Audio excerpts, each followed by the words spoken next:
একজন আন্তর্জাতিক match referee আমার পিতা মাতা সম্পর্কে যে উক্তি করেছেন সেটা কতটুকু শুভ। একটা কথা বলি, একজন ম্যাচ রেফারি জানতে চেয়েছিলেন যে তামিম ইকবালদের ঘটনা যেই ম্যাচে ঘটে বিকেএসপি 3 মাঠে, আমি সেই ম্যাচের ম্যাচ রেফারি ছিলাম। হ্যাঁ, আমাকে কোনো ইন্ডিকেট করা হয়নি ওই ম্যাচ রেফারি প্রশ্ন করেছেন যে একজন ম্যাচ রেফারি মাঠ ছেড়ে যেতে পারেন কিনা, এটা নিয়ে আলোচনা হয়েছে। হ্যাঁ, তো আমি আমার যৌক্তিক কারণ সহ অন্যরাও জিনিসটা অনুধাবন করছেন যে না, আমার ভূমিকাটা অত্যন্ত ইতিবাচক ছিল। হ্যাঁ, এটা আমার কাছে যেটা মনে হচ্ছে, আমি প্লেয়ারদের অভিভাবক হিসেবে, ম্যাচ রেফারি যেহেতু প্লেয়ারদের অভিভাবক, সেই হিসেবে আমি আমার কাছে সেফটি অ্যান্ড সিকিউরিটি আগে, প্লেয়ার সেফটি সিকিউরিটি। আমি যখন আকাশে হেলিকপ্টার দেখেছি, আমার কাছে মনে হচ্ছে প্লেয়ারের কাছে যাওয়াটা আমার নৈতিক দায়িত্ব, যেহেতু সে বিকেএসপির মাঠের বাইরে, বিকেএসপির কম্পাউন্ডের ভেতরেই ছিলেন। হ্যাঁ, আমি যখন যাই, আমরা কেউ কিন্তু জানতাম না অবস্থাটা এত যাওয়ার পর যখন আমরা এই অবস্থাটা দেখি, তখন কিন্তু আমরা ইনিশিয়েটিভ নিয়ে হসপিটালে যাই এবং ওই জায়গাটাতে বিলং করি, এবং পরবর্তী কাজগুলো আপনারা জানেন আমার কি কি ভূমিকা পালন করতে হয়েছিল। তো এটা নিয়েও একজন ম্যাচ রেফারি ইতিবাচকভাবে জানতে চেয়েছিলেন। মিটিংয়ে আমাদেরকে একদিন বা 2 দিন আগে জানানো হয়েছিল যে এরকম একটা মিটিং হবে, হেডেড বাই আম্পায়ার্স কমিটির চেয়ারম্যান। তো তার কিন্তু আমন্ত্রণেই কিন্তু আমরা মিটিংয়ে আসি। মিটিংটা ছিল 12টায়, মিটিংটা শুরু হয় 1টায়। তো মিটিংয়ের শুরুতেই কিন্তু চেয়ারম্যান মহোদয় বলছে যে এই মিটিংটা আমরা অডিও রেকর্ড করব। হ্যাঁ, সো তাদের কাছে অডিও ক্লিপ আছে পুরোটা, মিটিংয়ে কি কি হয়েছিল। তো আমি একটু ব্রিফ করি। তো মিটিংয়ে যখন 1টায় শুরু হওয়ার পরে আম্পায়ার্স কমিটির চেয়ারম্যান তার অভিপ্রায় ব্যক্ত করেন যে স্পেশালি আলোচনা হয়েছে চলমান প্রিমিয়ার ডিভিশন ক্রিকেট লিগ নিয়ে। তো উনি ওনার বক্তব্য দেন এবং কিছু দিক নির্দেশনা দেন। পরবর্তীতে তিনি সকল ম্যাচ রেফারিদের মতামত জানতে চান। তো ম্যাচ রেফারিদের যখন মতামত জানতে চান, এক একজন এক এক রকম পরামর্শ তাকে দিয়েছেন সবকিছু। তো আমি তখন আমার মতামতের প্রেক্ষিতে বলেছি যে বর্তমান সময়ে যে ঘটনাগুলো ঘটছে, এইগুলো আসলে কি কারণে ঘটছে, এটার গভীরতা আমাদের জানা প্রয়োজন। যে আপনি দেখবেন আমাদের ম্যাচ অফিসিয়াল যারা আছে, আম্পায়ার, ম্যাচ রেফারি, সবাই কিন্তু সুন্দরভাবে দায়িত্ব পালন করছেন এবং ডিসিশন মেকিং সহ সবকিছুতেই কিন্তু আমাদের অত্যন্ত সুন্দরভাবে এবং আমি বলবো সুচারুভাবে আম্পায়ার এবং ম্যাচ রেফারি সবাই দায়িত্ব পালন করছেন। তারপরেও কেন এই কথাগুলো হচ্ছে এবং ব্যাপক আকারে হচ্ছে। তো সেই বক্তব্যে আমি কিন্তু বলেছি যে গত 8-10 বছরে এই প্লেয়াররা কিন্তু বিভিন্ন টিমে খেলেন। বিভিন্ন টিমে খেলার পরে ওনারা কিন্তু দেখেছেন গত 8-10 বছরে আমাদের ডোমেস্টিক ক্রিকেটগুলোতে কি পরিমাণ অনাচার হয়েছে। আমি এই শব্দটাও কিন্তু বলছি, কি পরিমাণ অনাচার হয়েছে। এগুলোর কারণে এই যে অনাচারগুলো আপনার গণমাধ্যমে প্রকাশিত হয়েছে, আমরা নিজে দেখেছি, বিভিন্ন সময় আমরা বলেছি, এগুলোর কারণে ম্যাচ অফিসিয়ালরা অনেক সুন্দর সিদ্ধান্ত দেওয়ার পরেও তাদের প্রতি রেসপেক্টটা থাকছে না। একটা ম্যাচ কিন্তু পরিচালিত হয়, ডিসিশন মেকিং যেরকম important, player respect to umpires, অনুরূপভাবে umpire respect to players. So ক্রিকেটারদের ভেতর হয়তোবা এরকম একটি ধারণা রয়েছে, যে ধারণার কারণে এই আস্থা এবং শ্রদ্ধার জায়গাটুকু নাই। সো এই সংকট কাটিয়ে উঠতে আমাদেরকে সময় লাগবে, আমি এভাবে বলেছি। তখন কিন্তু আম্পায়ার্স কমিটির চেয়ারম্যান তার ওই অডিও রেকর্ডে আছে কি কারণে তারা বাধ্য হয়েছিলেন, সে কথাগুলাও উনি বলেছেন। পরবর্তীতে যখন আবার আরেকজন তারা তাদের মতামত দেন, শেষের দিকে আমি যখন আমার মতামত দিই যে আমাদের ম্যাচ রেফারিদের উচিত হবে যে আমরা যেন সবাই কোড অফ কন্ডাক্ট এবং অপরাধ বিবেচনায় একই রকম প্রটোকলটা আমরা মেনটেন করি। আমি এই কথাটা এই অর্থে বলেছিলাম, আপনারা দেখবেন এই বিপিএল এর আগের বিপিএল এর সিলেটে রবি ভোপারাকে ম্যাচ টেম্পারিং অভিযোগে আমরা ম্যাচ রেফারি 3 ম্যাচ সাসপেন্ড করেছিল। পরবর্তীতে টেকনিক্যাল কমিটি পরের দিন সকালেই তার আবেদনের ভিত্তিতে টেকনিক্যাল কমিটি সেটা রিডিউস করে দেন এবং সে পরবর্তী ম্যাচটা খেলেন। সো ওইসব প্রেক্ষিতে সবকিছুই কিন্তু প্রসেসে গিয়েছে। সে অ্যাপিল করেছে, অ্যাপিল করতেই পারে, টেকনিক্যাল কমিটিও করতে পারে, বাট ওইসব অভিজ্ঞতা বিবেচনায় আমি বলেছি যে আমরা যেন একই রকম প্রোটোকল মেনটেন করি। যদি কোনো প্লেয়ার অপরাধী হয় অবশ্যই সে শাস্তি পাবে, একেবারে ক্লিয়ার। কিন্তু তখন আমি যখন প্রোটোকল মেনটেন করার কথা বলি, তখন আপনার international match referee Niamur Rashid Rahul তিনি আমাকে বলে ওঠেন, আপনি আঙ্গুল তুলে কথা বলছেন কেন, এবং অত্যন্ত অশ্লীল ভাষায় আমাকে আক্রমণ করেন এবং আমাকে দেখে নেওয়ার হুমকি দেন। উনি আমার বাবা মা সহ ধর্মীয় ব্যাপারেও আগেও কথা বলেছেন, ওই দিন বলেনি, আমার বাবা মা সহ কথা বলেছেন, যেটা অডিও রেকর্ডে আছে। এইটা শোনার পরে আমি একটু উত্তেজিত হয়ে আমি রুম থেকে বের হয়ে যেতে চাই। আমি একটু পেছনে বসেছিলাম, আমি যখন বের হয়ে যাচ্ছি তখন আম্পায়ার্স কমিটির চেয়ারম্যান আমাকে ধরে এনে এই রুমের বাইরে নিয়ে যায়, নিচে যে আম্পায়ার্স কমিটির রুম আছে সেখানে বাইরে নিয়ে যায়, আমি চলে যাই। আমি কিন্তু আর কিছুই জানি না। তো আমি পরবর্তীতে আমি চিন্তা করেছি এটার বিরুদ্ধে আমার একটা লিখিত দেওয়া প্রয়োজন। সো আমি একটু সময় নিয়েছি প্রত্যেকটা কাজে, যে আমি দেখতে চাইছি যে আম্পায়ার্স কমিটির সভাপতি যেহেতু চেয়ারম্যান যেহেতু মিটিং দেখেছেন, উনি এই ব্যাপারে কি করেন। উনি গত 3 দিনে কিছুই করেননি। হ্যাঁ, তো আজকে আমি বোর্ড প্রেসিডেন্ট বরাবর, আজকে সকালে আমি চিঠি বোর্ড প্রেসিডেন্ট বরাবর আমি চিঠি দিয়েছি, সবকিছু আমি উল্লেখ করে। এইটা হচ্ছে ফ্যাক্ট। এবং আমি এটাও বিভিন্নভাবে জানতে পারছি, আপনারা আমাকে জানেন আমি ক্রিকেটার্স অ্যাসোসিয়েশনের সেক্রেটারি ছিলাম দীর্ঘদিন। আমি বাংলাদেশ ক্রিকেট বোর্ডের অন্যায় অনিয়মের বিরুদ্ধে কথা বলেছি, আজও বলছি, পূর্বেও বলেছি, আমি আজীবন আমি বলবো। বাংলাদেশ ক্রিকেট বোর্ডের সততা এবং ন্যায় প্রতিষ্ঠার জন্য আমি আমার এন্টায়ার কেরিয়ার আমি এটার পেছনে সময় ব্যয় করেছি। আমি কিন্তু ক্রিকেট বোর্ডের চুক্তিবদ্ধ কেউ কিন্তু নই। কাজেই আমি মিডিয়াতে কেন কথা বলি সেটাও কিন্তু কমিটির সভায় আলোচনা হয়েছে ওই দিন। আমি বলেছি যে আমি চুক্তিবদ্ধ নই, আমি সবকিছু ব্যাপারে আমি বলতে পারি। হ্যাঁ, এই ছিল আলোচনা। তো আমার কাছে মনে হয়েছে যে অন্যান্য যারা ম্যাচ রেফারি ছিলেন তাদেরকেও প্রভাবিত করার চেষ্টা করা হচ্ছে। আমি আপনাদের মিডিয়ার কয়েকজনের মাধ্যমে জানতে পেরেছি এবং আমি কয়েকটা নিউজও দেখেছি ইতিমধ্যে যে কয়েকজন ম্যাচ রেফারি চিঠি দিয়েছেন। আমি বলতে চাই সম্পূর্ণ মিটিংয়ের অডিও ক্লিপ আছে। আমি সবসময় অন্যায়ের বিরুদ্ধে কথা বলছি। তারা বিভিন্ন রাজনৈতিক সম্পৃক্ততা নিয়েও প্রশ্ন তুলেছেন নিউজে। আমি আমার এন্টায়ার কেরিয়ারে, হ্যাঁ আমি একটা আদর্শ বিলং করি। আপনি আমাদের ছাত্র জনতার যে বিপ্লবের আন্দোলন বলেন, আপনারা আমার অবস্থান ফেসবুক সহ সব জায়গায় দেখেছেন। আমি সব জায়গায় সক্রিয় ছিলাম। এর আগেও আমি আম্পায়ার্স ডিপার্টমেন্টে আমি ম্যাচ রেফারির কাজ করেছি। আমি কিন্তু জনাব চেয়ারম্যান মহোদয় তিনি প্লেয়ারদের গ্রুপে এ ব্যাপারে বিভিন্ন কিছু লিখেছেন, কেন রাজনৈতিক আমি বিভিন্ন সমাবেশে যাচ্ছি সরকার বিরোধী। সেই প্রেক্ষিতেই কিন্তু আমি রিজাইন দেই, যেটা জাতীয় গণমাধ্যম সহ আন্তর্জাতিক গণমাধ্যমে জিনিসটা উঠে আসে। সো আমার জিনিসগুলো একেবারেই কিন্তু স্বচ্ছতার সঙ্গে।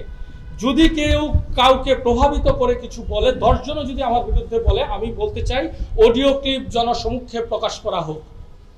একজন আন্তর্জাতিক ম্যাচ রেফারি আমার পিতা মাতা সম্পর্কে যেই উক্তি করেছেন সেটা কতটুকু শোভ, আমি সেটা বোর্ড প্রেসিডেন্টের কাছে বিচার চেয়েছি।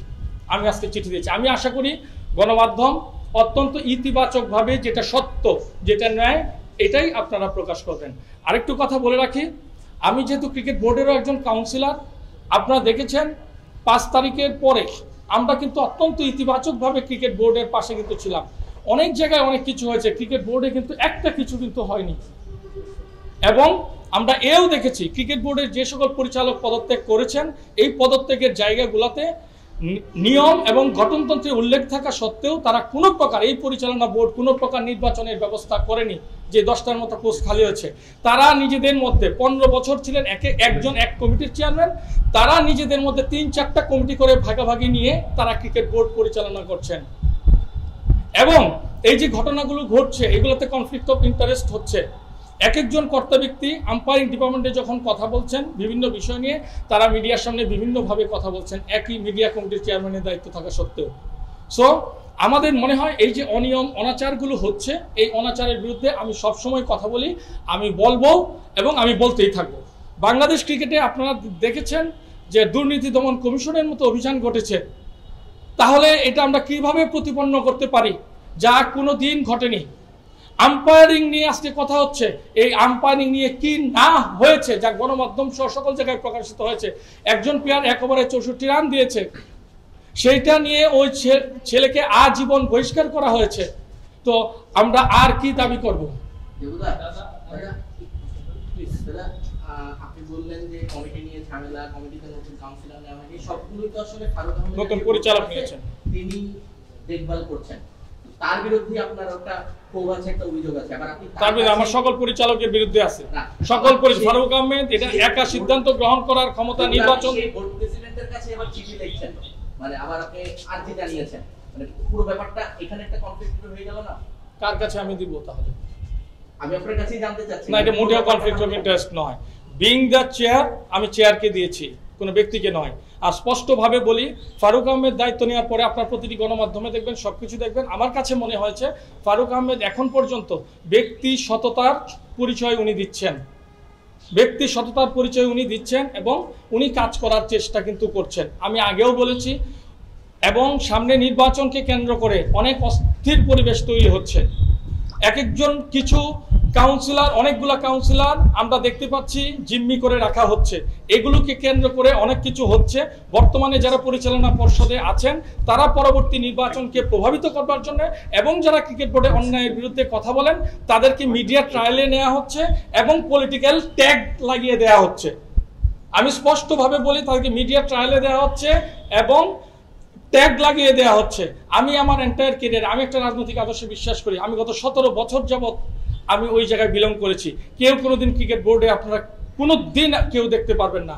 তারা বিভিন্ন মানুষকে তারা প্রভাবিত হয়ে, এবং তারা যারা জুলাই বিপ্লব একটা ফেসবুকে স্ট্যাটাস দেন, যেসব সংগঠকরা, পরিচালকরা যারা এই অপকর্মের সঙ্গে সরাসরি সম্পৃক্ত ছিল, তারাই এখন বিভিন্ন রাজনৈতিকভাবে আরো বেশি এখন স্ট্রং হচ্ছে বিভিন্নভাবে।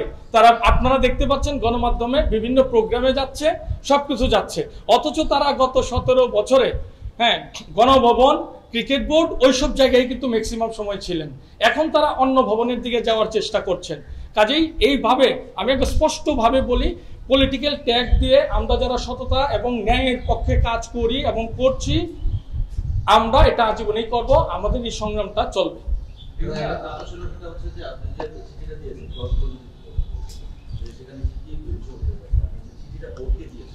সেখানে ওই মিটিংয়ে যা কিছু হয়েছে স্পষ্টভাবে উল্লেখ আছে, এবং আমি এটাও উল্লেখ করেছি, বারবার বলছি, এই মিটিংয়ের অডিও ক্লিপ আছে। আমার বিরুদ্ধে যদি 30 জন বলে, 40 জন বলে, অডিও ক্লিপটা প্রকাশ করে ফেলুন। অডিও ক্লিপ যদি প্রকাশ করা হয়, আমি স্পষ্টভাবে বলি, আমাদের ম্যাচ রেফারি কিন্তু অনেক ভালো কাজ করেন, তারপরেও তো আমাদের সংকট কিন্তু অনেক রয়েছে। ম্যাচ রেফারি আপনি দেখবেন অনেক সিনিয়র প্লেয়াররা যারা রিনাউন, তারা আসতেছেন না। ওরা যতদিন পর্যন্ত এই জায়গাটাতে না আসবে, এই সেক্টরটার কিন্তু উন্নতি হবে না। কাজেই আমি চাই অডিও ক্লিপটা প্রকাশ করো, অডিও ক্লিপে সবকিছু আছে। আমার চিঠিতে নিয়ামুর রশিদ রাহুল যেরকম আমার সঙ্গে উচ্ছৃঙ্খল এবং অকথ্য ভাষায় গালিগালাজ করেছেন, আমি সেটাই বলেছি। প্লেয়ার্স অ্যাসোসিয়েশনের সাধারণ সম্পাদক, আমি নির্বাচিত সাধারণ সম্পাদক। এই জায়গায় কিন্তু ইলেকশন হয়েছিল। ইলেকশন নিয়েও অনেক ভ্রান্তি আছে, সীমাবদ্ধতা আমাদের ছিল, কিন্তু আমি নির্বাচিত সাধারণ সম্পাদক।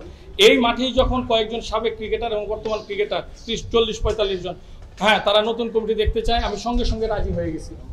এখানেও কিন্তু এই যে পরিচালকরা, আমি সবকিছু অন্যায়ের বিরুদ্ধে কথা বলি, পরিচালকরা কিছু প্লেয়ারকে সরাসরি তারা প্রশ্রয় দিয়েছেন এই কাজগুলো করবার জন্য।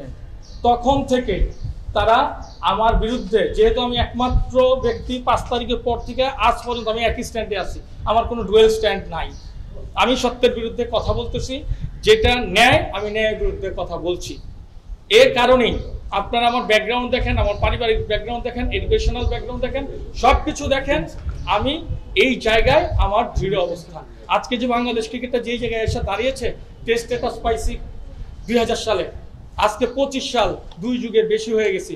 আমরা তো এই জিম্বাবুয়ের সঙ্গেই খেলতেছি, রাইট? এখনো আমরা শঙ্কায় থাকি। এই 20-25 বছর যাবত তো তারাই ছিলেন। ফারুক আহমেদ তো আমাদের সম্মানিত সভাপতি, মাত্র 6 মাস, 7 মাস, 8 মাস হয়েছে দায়িত্ব নিয়েছেন।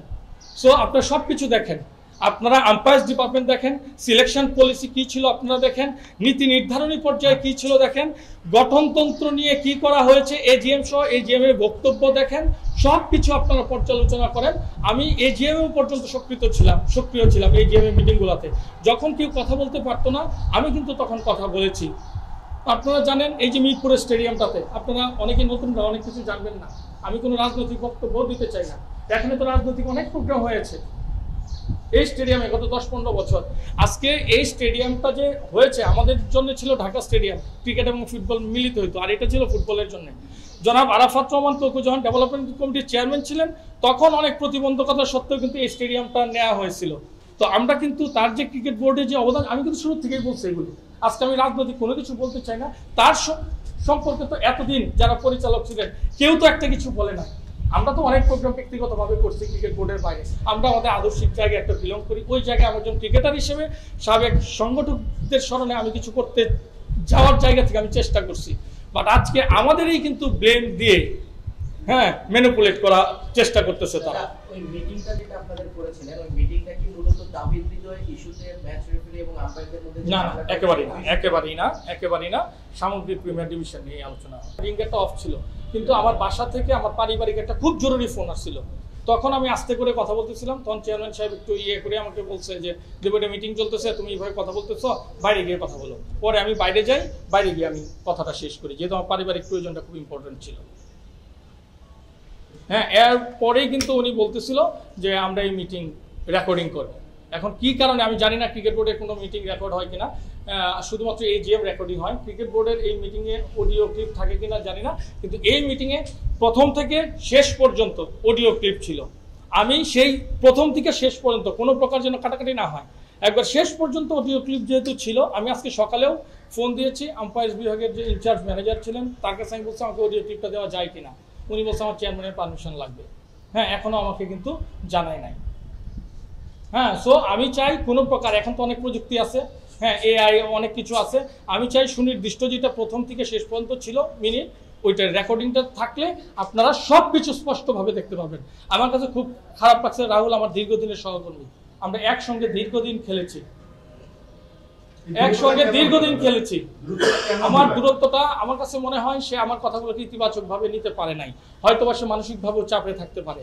নইলে আমি এই কথাটা বলার পর সে যেভাবে রিয়েক্টটা করেছে, আমি আমার এন্টায়ার ক্রিকেট ক্যারিয়ারে আমি ক্লাবে কাজ করতে গিয়ে অনেক বিরূপ প্রতিক্রিয়ার সম্মুখীন হয়েছি। 2 মিনিট, হ্যাঁ এটাতে সব কিছু আপনারা পাবেন। আমার বিরুদ্ধে তাদের এক হওয়ার একটাই কারণ, হ্যাঁ আমাদের যারা আম্পায়ার ম্যাচ, আপনারা জানেন যে অনেক ক্ষেত্রে অনেকে প্রভাবিত হয়, বিগত দিনে হয়েছে, এই রেকর্ডগুলো আছে। হ্যাঁ, আমার যদি বিন্দু মাত্র কোনো প্রকার কারো প্রতি আমি বিরূপ আচরণ করি, আমার তো রেকর্ডই আছে। কাজেই আমি আহ্বান করব, ম্যাচ অফিসিয়ালরা যারা কথা বলেন তারা মাঠের বাইরে ডিগনিটি নিয়ে থাকবে, তারা সততা এবং অন্যায়ের বিরুদ্ধে তারা থাকবে, যেটা সব এটাই যেন তারা বলে। তারা কোথায় মিটিং করছে এটা তাদের ব্যক্তিগত ব্যাপার।